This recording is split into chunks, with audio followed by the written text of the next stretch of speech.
रवि एक 14 साल का साधारण लड़का था जो अपने शहर के एक छोटे से स्कूल में पढ़ता था। वह बहुत जिज्ञासु और कल्पनाशील था।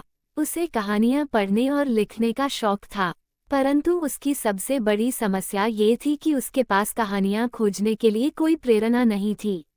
रवि जिस शहर में रहता था वहां एक पुराना पुस्तकालय था। ये पुस्तकालय शहर के सबसे पुराने हिस्से में था और लोग कहते थे कि वहां कोई जादुई रहस्य छिपा हुआ है। रवि ने बचपन से इस पुस्तकालय की कहानियां सुनी थीं, लेकिन उसने कभी सोचा नहीं था कि वह वहां जाएगा। एक दिन रवि के स्कूल में एक प्रतियोगिता की घोषणा हुई। छात्रों को एक अनोखी कहानी लिखनी थी। रवि ने ठान लिया कि वह इस बार कुछ ऐसा लिखेगा जो सबको चौंका दे।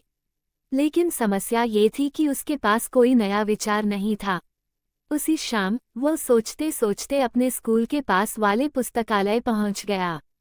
वहां की पुरानी इमारत को देखकर उसका मन रोमांच से भर गया। जैसे ही रवि ने पुस्तकालय के भारी दरवाजे को खोला, एक ठंडी हवा ने उसका स्वागत किया। भीतर का माहौल अजीब था। दीवारों पर पुरानी पेंटिंग्स लटकी थीं और अलमारियों में अनगिनत किताबें रखी हुई थीं। रवि ने सोचा, क्या यहाँ से मुझे कोई प्रेरणा मिलेगी? वह धीरे धीरे एक कोने की ओर बढ़ा। तभी उसकी नज़र एक बहुत पुरानी और धूल भरी किताब पर पड़ी। किताब पर सुनहरे अक्षरों में लिखा था, रहस्यमय कहानियों की दुनिया। जिज्ञासा से भरा रवि उस किताब को पढ़ने लगा। अचानक किताब की पन्नों से एक अजीब रोशनी निकली और रवि के चारों ओर फैल गई। वह घबराया, लेकिन इससे पहले कि वह कुछ समझ पाता, वह खुद को एक अलग दुनिया में खड़ा पाया। यह एक अद्भुत जगह थी। चारों ओर उड़ती हुई किताबें थीं, जो एक दूसरे से बातें कर रही थीं। बड़े बड़े पेड़ थे जिनकी पत्तियां चमक रही थीं। हर जगह से हंसी और कहानियों की आवाजें आ रही थीं। रवि ने चारों ओर देखा। तभी एक किताब उसके पास आई और बोली, तुम यहाँ क्या कर रहे हो? रवि हैरान होकर बोला, तुम बोल सकती हो? किताब हंसते हुए बोली, हाँ, ये जादुई दुनिया है। यहाँ हर किताब बोल सकती है। लेकिन ये बताओ, तुम यहाँ कैसे आए? रवि ने पूरी बात बताई। किताब ने कहा, अगर तुम यहाँ हो तो इसका मतलब है कि तुम्हें हमारी मदद करनी होगी। रवि ने पूछा, कैसी मदद?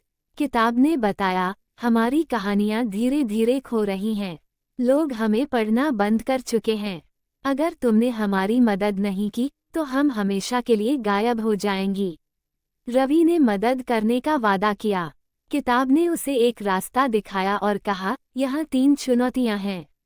अगर तुम उन्हें पार कर लेते हो तो हमारी कहानियाँ बच जाएंगी। पहली चुनौती एक पहेली थी। रवि को एक कमरे में ले जाया गया जहाँ एक बड़ी घड़ी टिकी हुई थी। कमरे की दीवारों पर लिखा था, समय को पकड़ो तभी कहानी का चक्र चलेगा। रवि सोचने लगा। तभी उसे याद आया कि उसने अपने दादा से सुना था कि समय को रोकने का मतलब होता है उसे महसूस करना। उसने अपनी घड़ी निकाली और उसके सेकंड्स की सुई को ध्यान से देखा। जैसे ही सुई रुकी, कमरे में एक दरवाजा खुल गया। अब रवि एक जंगल में था। यहाँ की हर चीज अजीब थी। पेड़ बात कर रहे थे और हवा में शब्द तैर रहे थे। एक पेड़ ने कहा, अगर तुम यहाँ से आगे बढ़ना चाहते हो तो इस सवाल का जवाब दो, किसी कहानी की सबसे बड़ी ताकत क्या होती है? रवि ने बहुत सोचा। फिर उसने जवाब दिया, एक कहानी की सबसे बड़ी ताकत उसकी सच्चाई होती है। पेड़ ने मुस्कुराते हुए कहा, तुमने सही कहा। सच्चाई हर कहानी का आधार होती है।